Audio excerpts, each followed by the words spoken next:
Olá, tudo bem? Meu nome é Sérgio Ricardo, estou com um grupo de acadêmicos aqui da Faculdade Invest, do curso de Psicologia. Nós somos do primeiro semestre e hoje viemos entrevistar a psicóloga Keila de Oliveira.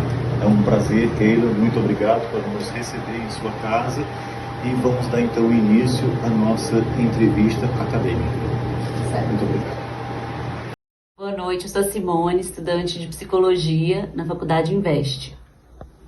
Boa noite, eu sou a Lucimara, estudante de Psicologia da Faculdade Invest. Olá, sou a Lore, sou estudante de Psicologia na Faculdade Invest.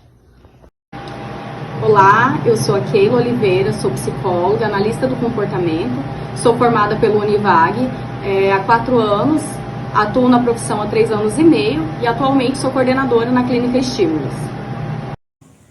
Como as suas experiências iniciais no campo da psicologia influenciaram na sua abordagem atual? Sinceramente, assim, a área que eu atuo hoje era uma área que eu tinha muita dificuldade na graduação, muita dificuldade mesmo. Cheguei a reprovar, acho que umas 2 ou 3 vezes dessa matéria, que é a análise do comportamento. Para mim era muito complexo, porque, como eu disse, eu apaixonada pela psicanálise, então para mim não fazia sentido algum. E os termos também, né, eles acabam se confundindo com o que a gente tem aí no senso comum. Então, reforço positivo, punição, dentro da análise do comportamento tem toda uma conotação, no senso comum tem outra. Então, para mim, desvincular isso foi muito difícil. E aí, eu no estágio, em psicanálise, com teoria infantil, eu comecei a me apaixonar pelo atendimento infantil. E aí, quando eu comecei a estudar análise do comportamento, passou a fazer sentido para mim. Porque daí eu larguei do que eu vinha e me debrucei. Então, assim, na pós-graduação era uma imersão, na verdade, porque as aulas são muito boas, então, assim, acabava que ficava mais fácil. Aí, conciliado com o que eu tinha estudado 3, 4 vezes para passar da matéria, aí fez total sentido, e aí deslanchou. Então, foi inicialmente para ir para a área infantil, o estágio, e depois essa realmente, coincidentemente, ou enfim, ironicamente, acabar indo para a área que eu tinha mais dificuldade. Quais foram as principais áreas de interesse ao longo do curso de Psicologia quando você graduava? Então, eu sempre tive uma paixão, assim, por desenvolvimento infantil, né? Eu me apaixonei pela psicanálise, por incrível que pareça, né? Que é totalmente o oposto. E eu achava que eu iria atuar na psicanálise. Então, a psicanálise foi minha paixão. Minha terapia hoje é dentro da psicanálise, minha terapia pessoal. O que levou a especializar em psicologia infantil? Na verdade, eu tenho um amigo, né, que hoje é o meu chefe, e quando a gente se formou, ele começou a atuar. 6 meses depois eu engravidei, foi bem no início da pandemia, então eu fiquei um tempo ausente. Logo que a minha filha nasceu, eu recebi a oportunidade e nisso eu comecei a me apaixonar, né? Eu tive um contato no estágio com crianças e aí eu já comecei a gostar e tal, e quando eu fui conhecendo do mercado, né, de imediato eu já fiz a minha matrícula na pós-graduação e as coisas foram acontecendo. Então hoje eu posso dizer que eu sou completamente apaixonada pela minha área, né, em psicologia infantil, principalmente no ramo de avaliação, né, que é onde eu atuo mais hoje. E foi isso, foi a oportunidade que surgiu, digamos assim. Keila, quais foram os desafios mais significativos durante a sua formação acadêmica? Então, foram vários, né, não tem um específico, mas de modo geral, assim, a dificuldade na rede de apoio, né? Eu não tive uma rede de apoio. Ter de trabalhar e conciliar o trabalho com o estudo também foi uma grande dificuldade. E a distância, né? Porque fazer faculdade em Várzea Grande, morar no Pedra 90, por si só já é um grande desafio, né? E no começo da graduação eu dependia de transporte coletivo, então realmente era um desafio, porque eu saía de casa às 5 horas da manhã e às vezes era meia-noite, meia-noite e meia eu tava chegando. E aí eu tinha que fazer janta, arrumar as coisas, às vezes lavar jaleco à noite, organizar tudo para sair de casa, sair do trabalho, pegar 2 ônibus, ir para a faculdade. Então, assim, conciliar tudo isso foi muito difícil. Na época dos estágios, eu muitas das vezes precisei me ausentar do trabalho, então às vezes eu acumulava estágios, e aí eu trabalhava um período, aí eu juntava um dinheiro, saía do trabalho, fazia os estágios, então foi essa correria, assim, até conseguir. Acho que foram, né, os desafios e dificuldades que pesaram bastante. Você fez algum curso, alguma especialização, mestrado, após o seu curso de psicologia? Quando eu me formei, né, como eu disse, eu não tinha dimensão também para onde ir. Mas quando eu entrei na área já da psicologia infantil, inicialmente eu trabalho com análise do comportamento aplicada, né? Então, de imediato eu precisei fazer um curso de aplicador ABA, que é a ciência que a gente utiliza, e aí tem pós-graduações dentro dessa área. Então, eu comecei a me especializar em autismo, eu sou pós-graduada em análise do comportamento aplicada ao autismo e deficiência intelectual, e agora em novembro eu concluo a segunda pós-graduação em avaliação neuropsicológica. Mas dentre isso tem outros cursos, né? Então, assim, tem alguns cursos que não chega a ser uma especialização, mas são cursos com certificação internacional, por exemplo. Essa primeira especialização minha, ela tem um reconhecimento internacional, porque ela foi feita por uma faculdade que é de Miami. Qual foi o primeiro emprego na área e qual foi o desafio neles? Eu não tive muitas experiências, assim, pós-formada, né, na área. Quando eu saí, eu tentei o consultório, então eu subloquei uma sala, e aí eu tinha 2 atendimentos semanais, o valor era bem simbólico, era R$65 a sessão, então basicamente nem pagava o local, né, então foi realmente um começo. E aí, como eu disse, logo em seguida eu engravidei, então eu tive que me ausentar bem na pandemia, né, eu tive que me ausentar de tudo, e eu intercalava esses atendimentos com o meu trabalho, que era CLT. Aí quando eu saí já surgiu essa oportunidade na qual eu estou hoje, então assim, eu não tenho muitas experiências, por exemplo, de transitar de uma clínica para outra, ou consultório, ou talvez organizacional, nada disso. Assim, onde eu cheguei, eu estou até hoje.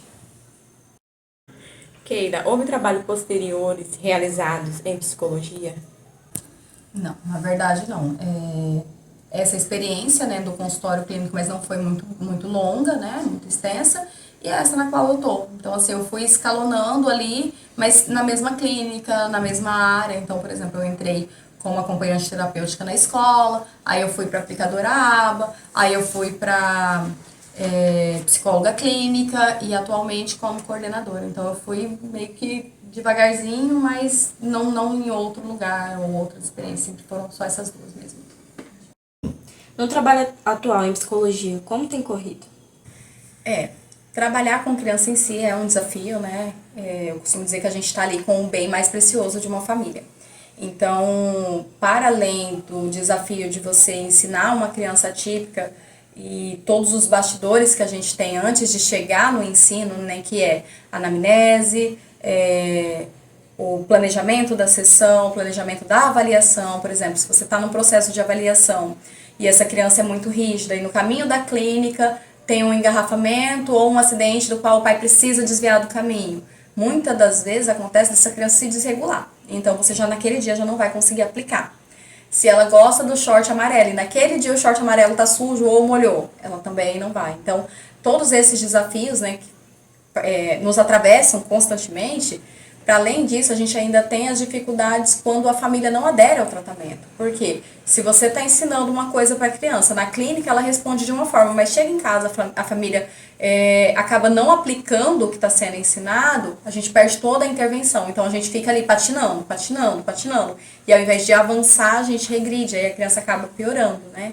E aí também tem comportamentos heterolesivos, autolesivos, que é a criança bater numa outra pessoa, se bater, atravessamentos na escola, que é principal. Então, hoje, infelizmente, muitas escolas elas não aceitam ter uma acompanhante terapêutica dentro do núcleo escolar, quando é de extrema importância, porque são viés diferentes, né, a parte da saúde, né, e a parte social, mas ambas se intercalam, porque se essa criança ela não consegue sentar, ela não vai conseguir aprender. Se essa criança ela não consegue ter um contato visual, por exemplo, eu estou falando, vocês estão gesticulando, vocês estão me olhando, automaticamente está havendo um contato, eu estou entendendo que a minha mensagem está sendo entregue. A criança autista ela não tem esse feeling, ela não percebe, muitas das vezes ela não vai buscar esse olhar, ela vai fugir. Mas imagina a professora explicando no quadro e essa criança não olha. Quantas chances ela perde? Na interação social, a gente aprende por imitação. Se você vai num lugar que você nunca foi e tem uma fila, automaticamente você vai observar e você vai entrar nessa fila. Você não precisa, às vezes, perguntar, muitas das vezes só de observar. Então, se essa criança não imita, ela também vai ter prejuízo. Por isso é importante que a criança ela esteja inserida, né, em terapia na clínica, que essa terapia ela chegue na escola e também na casa. Então, hoje nós atendemos os 3 lugares, né, que a gente fala que são os ambientes naturalistas da criança, a escola, a família, muitas das vezes em um aniversário, para que essa criança aprenda como se comportar, como socializar e como aprender. Então, são vários desafios. Quais são os maiores desafios que você enfrenta no seu trabalho hoje?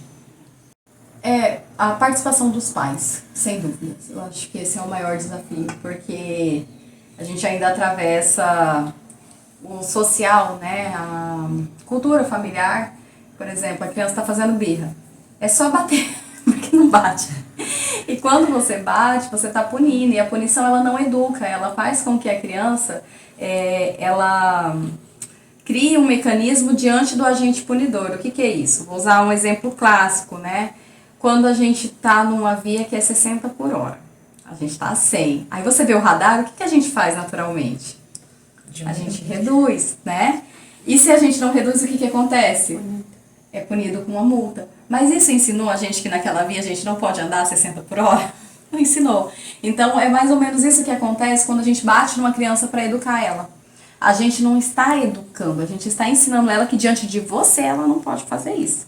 Mas em outros contextos do qual você não está, ela não vai fazer. Aliás, ela vai fazer. Então, sem dúvida, são os pais. Por quê? Muitos demandam tudo para a clínica, acham que você tem a obrigação de fazer, e não é um trabalho solitário, é um trabalho em conjunto. Uma criança típica, ela necessita de repetições. O cérebro dela, né, as sinapses delas precisam ser muito reforçadas para que haja ali uma conexão imediata. Então, ela, por exemplo, fazer com que ela olhe no olho. A gente tem algumas estratégias para ensinar. Então, por exemplo, digamos que aqui seja o Super Mario. E essa criança é hiper focada, ela adora o Super Mario, ela não olha.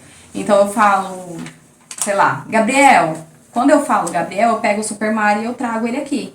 Ele não tá olhando diretamente para mim, ele tá olhando pro Super Mario. No decorrer do tempo, eu vou fazer isso 30, 40, 50, 60, 70 vezes. Até que chega um momento em que eu falo Gabriel e ele olhe para mim para poder receber o carrinho. Ou o boneco, enfim, o que for. Então, essas repetições, se elas não ocorrem em casa, condiciona a criança a responder apenas no ambiente que ela está sendo ensinada. E aí a gente tem também outros atravessamentos, que é transitar com essa criança para outros ambientes. Então, por exemplo, se eu atendo hoje ele na sala 1, amanhã eu vou atender na 4, amanhã eu vou atender na 5, para que ele não entre num sistema de rigidez e que ele não condicione a responder só naquele lugar. Mas que ele possa responder isso, que a gente fala de generalização. Responder isso na padaria, por exemplo, sentar. Sentar é muito complexo, porque assim, não tem como falar de uma coisa sem contextualizar as demais, né? Então, sentar é uma habilidade básica. E sentar é esperado da gente em todos os contextos sociais. Você senta quando você vai viajar, você senta quando você vai no restaurante, você senta quando você vai cortar o cabelo, você senta quando você vai esperar o médico, você senta para comer com a sua família, para fazer necessidades fisiológicas, você senta. Então, sentar é uma habilidade básica. A gente precisa adquirir esse repertório. Tem criança que não senta. Então, se ela não senta, ela vai ter mais dificuldade para desfraldar. Se ela não senta, ela vai ter dificuldade na aprendizagem. Se ela não senta, ela vai ter dificuldade para ter uma socialização, por exemplo, de ir num cinema ou viajar com os pais. Então, a gente precisa reforçar para que essa criança generalize. Por isso, a participação dos pais é importante. Muitas das vezes acaba não tendo nessa constância ou na forma que deveria, né? Então, o engajamento dos pais hoje é um grande desafio. Qual a parte mais gratificante do seu trabalho hoje, Keila? Ai, gente, sem dúvidas, assim, trabalhar com criança por si só já é gratificante, né? O amor deles é uma coisa, assim, que eu falo, que uma criança autista, ele não vai te abraçar se ele não quiser. Ele não vai te beijar se ele não quiser. Então, eu já tive situação de... É normal, tá? Às vezes eu me emociono falando disso, porque realmente é uma coisa assim que, pra mim, o dinheiro não paga. Né? É os aléns do trabalho. Ele chegou pra gente há um ano atrás e ele não falava.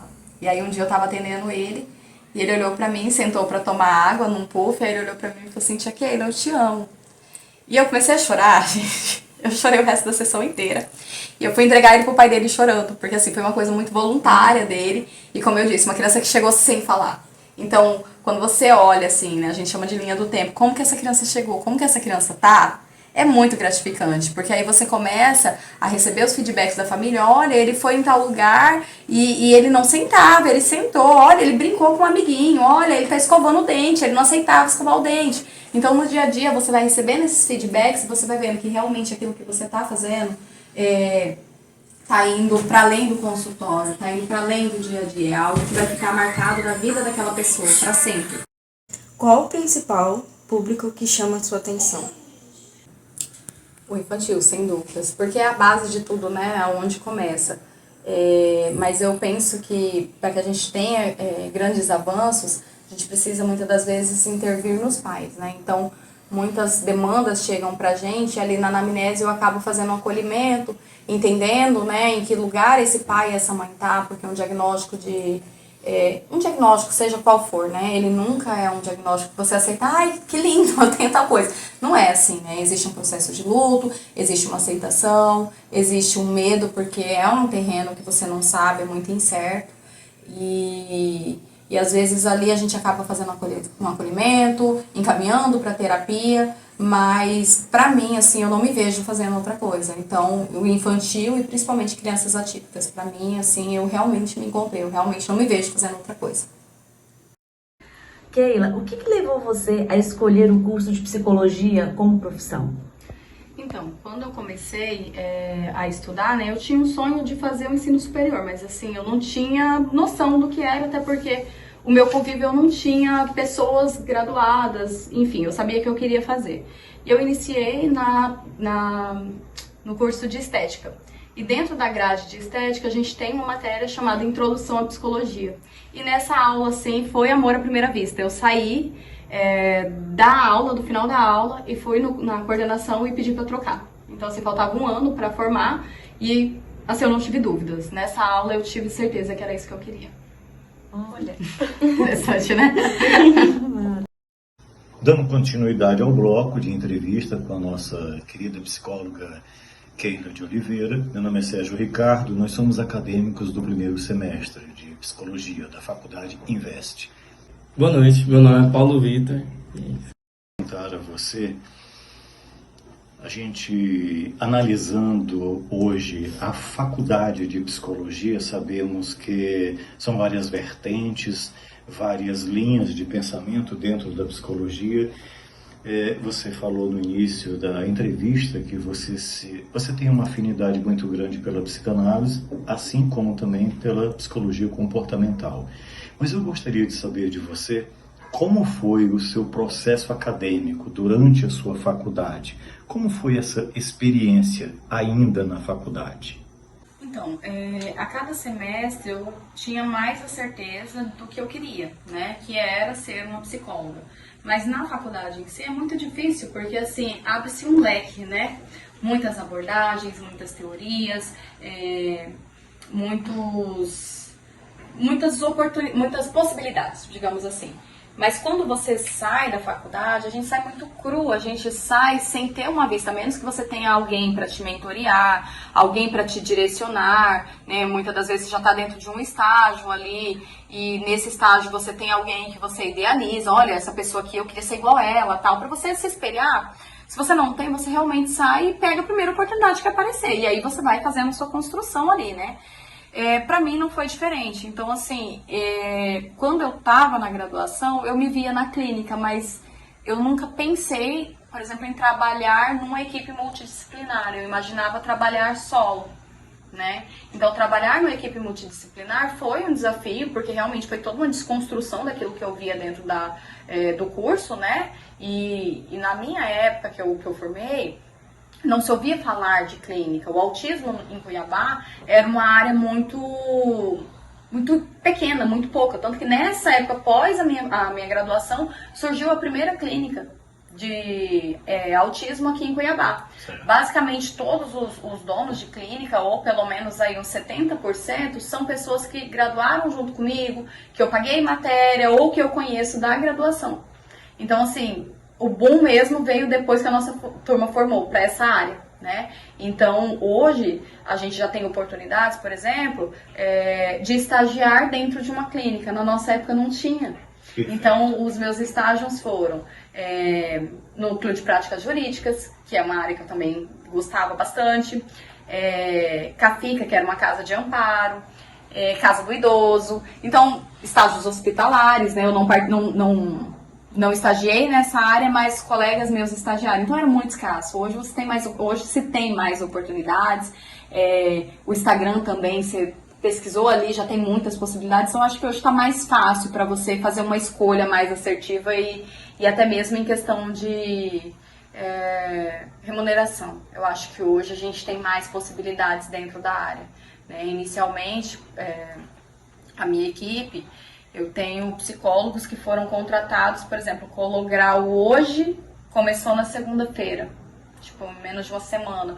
E aí já começou com um salário de 3, 5, 7, 10 mil reais, entendeu? Então, assim, conforme foi se especializando ali, não necessariamente de ter uma pós-graduação, mas de estar na área, de ir ganhando uma carteira de cliente, né? Porque hoje, como a gente trabalha com intervenção precoce e um atendimento que ele com a carga horária intensiva, então, por exemplo, você consegue colocar uma carga horária fácil de 30, 40 horas. Perfeito. Quando se você for trabalhar solo, digamos assim, é muito mais difícil de você conquistar isso, entendeu? Então, isso também é uma coisa que agrega muito para essa área, porque se você tem, por exemplo, alguém que foi, né, vamos pensar assim, alguém que foi e desbravou, e aí você tá olhando e você tá vendo que o resultado, não só financeiro, mas de modo geral, ele tá chegando para aquela pessoa, você vai traçar o caminho das pedras, já tá pronto. Então é mais fácil hoje, quando você tem essas trocas, de você pensar as possibilidades e ver em qual você se encaixa mais. Porque a gente também não trabalha só por dinheiro, né? Precisa ter uma paixão, precisa ter outras Exatamente, tem que ter um retorno. Keila, gostaríamos de saber qual o impacto da psicologia na vida das crianças e dos seus familiares. Nossa, todo, gente. De verdade, muito. E aí eu vou abrir, né? Eu falei que de vida pessoal, eu vou abrir um pouco da minha. Graças a Deus, ironia do destino ou intervenção divina, quando a minha filha nasceu, né, 4 meses após eu iniciei na área, então assim, eu me debrucei nos estudos, e quando ela estava com 1 ano e 5 meses, ela começou a dar indícios e características do autismo, né. Ela já tinha um atraso na fala, ela já não falava, já era algo que eu falava assim, caramba, né, tem alguma coisa que essa menina não tá falando. Então ela não falava, né, e isso já era uma característica assim, porque tem ali os marcos do desenvolvimento, eu já via que tinha um atraso ali. E ela muito séria, era um bebê extremamente sério, ela não ria. E eu falava assim, ela é séria, né? Mas, puxou o pai, né? Puxou o pai, tá tudo bem. Mas com 1 ano e 5 meses, ela começou a dar indícios, assim, muito pontuais. Ela começou a enfileirar tudo, ela andava com a mãozinha assim o tempo inteiro, ligava a moto, a gente tinha uma moto na época, o liquidificador ela tampava os ouvidinhos. Aí eu fui perceber que ela não chegava perto de outras crianças. Aí assim, o meu radar ligou e eu comecei a observar o dia a dia, né? Coisas que eu não tinha prestado atenção. E aí eu passei a sair mais com ela. E nessas saídas eu observava, por exemplo, se eu fosse num playground e ela tivesse querendo brincar, ela ia, se não tivesse nenhuma criança. Se chegasse alguma criança, uma criança que seja, ela saía, vinha e grudava na minha perna. Então ela não falava. Aí outra coisa, ela não sentia dor. Tipo, ela caía, ralava, o sangue descia e ela não expressava dor. Não chorava nem nada. Injeção, não chorava. E aí eu entrei, obviamente, no luto, né? E na época eu tava atendendo 2 gêmeas e essas gêmeas tinham 7 anos, elas não falavam, eram bem prejudicadas, assim. E aí era o meu único contato, a minha referência de autismo em meninas. Então eu surtei de pensar que ela poderia ser autista. E com isso, automaticamente eu me regulei, né, recebi muito acolhimento na clínica, e eu falei assim, bom, o que eu posso fazer com isso, né, chorar não vai resolver, né, e aí naquele momento eu pensei, eu vou fazer o que eu faria se fosse uma mãe chegando até mim, busca uma avaliação, e assim eu fiz, mas aí ela já começou a fazer tratamento. Então com 7 meses de tratamento a gente já teve uma resposta maravilhosa, ela já começou a falar. Hoje ela é uma criança, assim, que aparentemente, se você olhar ela muito rápido, ou na escola, ou interagindo, você não percebe os sinais do autismo, são muito pontuais, por exemplo, a seletividade alimentar, ela não come tudo, né, a questão da dor ainda permanece, mas hoje ela já consegue me pontuar: mãe, minha barriga tá doendo, mãe, eu tô com dor de cabeça, machucou. Ela fala, hoje fala até demais, fala muito bem, faz fofoca. Ela conta casos, então ela vai pra casa do pai dela, quando ela volta, ela chega contando o que aconteceu, o que aconteceu na escola, né? A gente ainda percebe, assim, alguns atrasos em relação a comparar ela com os colegas da escola em termos acadêmicos, né? Isso a gente ainda percebe.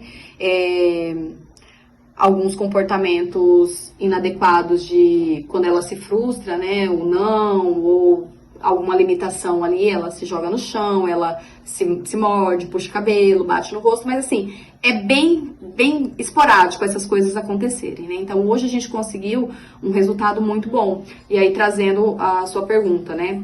O impacto disso na vida dos pais. Gente, você tem uma criança que você não sabe quando ela tá com dor, é terrível. Você não sabe quando essa criança, você só sabe se essa criança tá doente quando dá febre, que era o caso da minha filha. Então assim, eu ficava, sabe, dava febre, eu saía com ela 2, 3 da manhã, por quê? Então o impacto realmente, ele na vida da família, das crianças, é você trazer para essa criança a possibilidade de autonomia, né, qualidade de vida, habilidade para essa criança ir no banheiro, tomar banho, se alimentar sozinha sem precisar de um outro ali, e pensar sempre, né, que as crianças, elas crescem. E as crianças com autismo também crescem.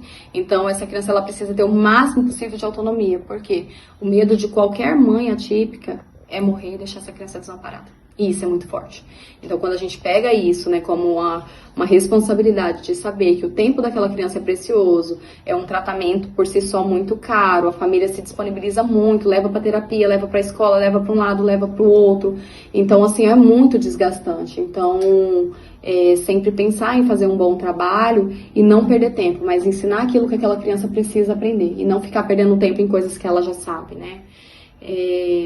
De modo geral, como eu disse, né, é uma área que eu gosto muito, até por viver isso em casa e assim, eu ver a olho nu o quanto que a minha filha se desenvolveu, né, o quanto que hoje eu vejo ela brincando, que era uma coisa que me doía, ver ela, né, num parque ela não interagir, ou as crianças ela não interagir, ela ter brinquedos e não brincar. Hoje ela brinca, ela simboliza muito bem, ela traz contextos aí do dia a dia, conta histórias, até por uma questão de segurança também, né? Uma criança que fala, ela vai contar pra você se aconteceu alguma coisa ou não.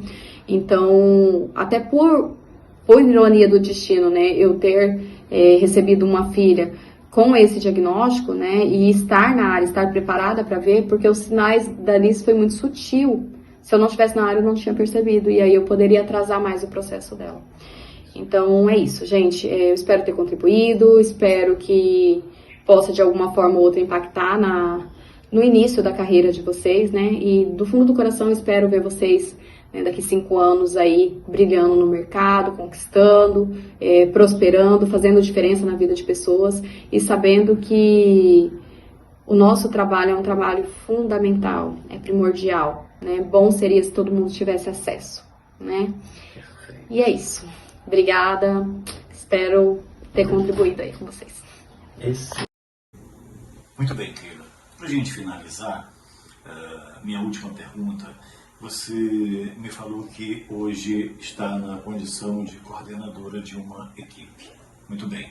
Para você estar à frente de uma equipe como coordenadora, para escolher aquelas pessoas que vão compor a sua equipe, você precisa ter essa visão clínica, analítica, para entender o que cada um tem para oferecer. Perfeito.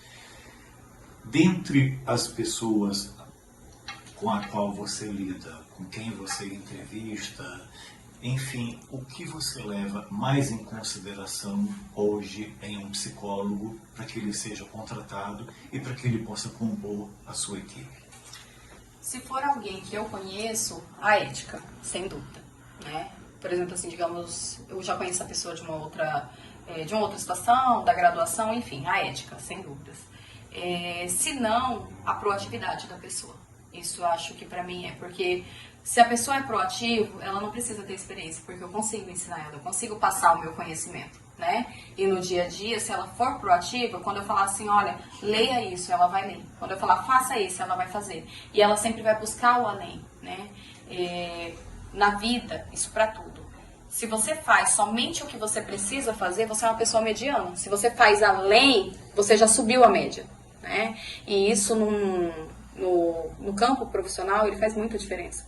Por quê? Se você é uma pessoa proativa, digamos, eu estou aplicando uma avaliação na criança. Se você é proativo, você vai chegar em mim e você vai falar assim, Keila, teria problema de eu acompanhar você? Teria problema de eu só observar você? Ou você precisa de ajuda? Nisso, você está adquirindo conhecimento gratuitamente. Um conhecimento que eu paguei para conseguir, né? E aí, muitas das vezes, o que acontece? A gente fala em sucessão. Ninguém vai ficar no mesmo cargo para sempre, né? A ideia é que a gente cresça. Então, você pode chegar sem experiência nenhuma, mas se você é uma pessoa que tem proatividade, que tem caráter, que tem vontade, as oportunidades elas vão surgir para você. O dinheiro é consequência disso. Então, por exemplo, se é uma pessoa que ela tá ali colada comigo, não, deixa eu ver. Traz perguntas, o que é isso? Olha, eu vi no curso que ecolalia tem 3 tipos, mas eu não entendi essa parte, me explica. Você tem prazer de explicar, porque você tá vendo que a pessoa tá buscando conhecimento, né? Então, eu acho que isso, para que a gente forme uma equipe consolidada, uma equipe forte, uma equipe muito boa, essa é a base. A pessoa precisa ser proativa, a pessoa precisa ter muito interesse em aprender. E o que eu falo, um coração ensinável. Por quê? Eu posso falar qualquer coisa pra você, desde que eu saiba o tom e o momento certo, né? E uma pessoa que ela tem um coração ensinável, ela vai estar inclinada a aprender. Então, se eu precisar fazer uma correção, eu vou ter sempre, óbvio, um tato de chegar, olha, fulano, você fez isso não foi legal, porque trouxe tal consequência, ou poderia trazer tal consequência. Se você seguir por aqui, é mais fácil, tal. Então, eu vou sempre contextualizar os prós e os contras do que a pessoa fez, né? Mas se uma pessoa não tem um coração ensinável, ela é uma pessoa arrogante, ela não vai pegar isso como um degrau para ela crescer, ela vai pegar isso e levar para o lado pessoal. Então isso automaticamente contamina a equipe, né? Então se a pessoa ela tem esse coração ensinável, ela vai estar sempre apta a aprender. E aí a liderança, ela consegue moldar esse profissional para que ele seja cada vez melhor, né?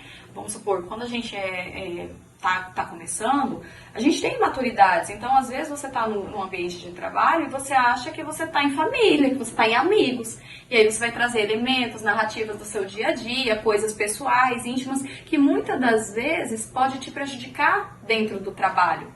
Então, por exemplo, se eu vejo uma conduta dessa com um profissional e eu chamo ele, fulano, lógico que eu vou chamar em particular, eu vou ter todo um tato, olha, eu vi que você estava falando, eu acho que não é adequado você falar o que você fez no final de semana, se você bebeu ou não, enfim, porque aqui é um ambiente de trabalho, escolha alguém que você tenha mais afinidade para ser seu amigo, mas nem todos vão ser seu amigo, numa possibilidade de você ser promovido, subir de cargo, essa liderança sua já está sendo enfraquecida desde agora, porque você está dando muita liberdade, existe um meio termo ali. Então, assim, como eu disse, a questão da postura, né? Então, se essa pessoa ela tem um coração ensinável, ela vai pegar isso e ela fala assim, nossa, muito obrigado, realmente, eu não tinha pensado por esse lado, mas o que você tá falando faz sentido. Se é uma pessoa que, ai, nada a ver, tá com ciúme, enfim, né? Então, eu acredito que, no meu ponto de vista e na experiência que eu tenho, são fatores, assim, que, pra mim, pesa bastante.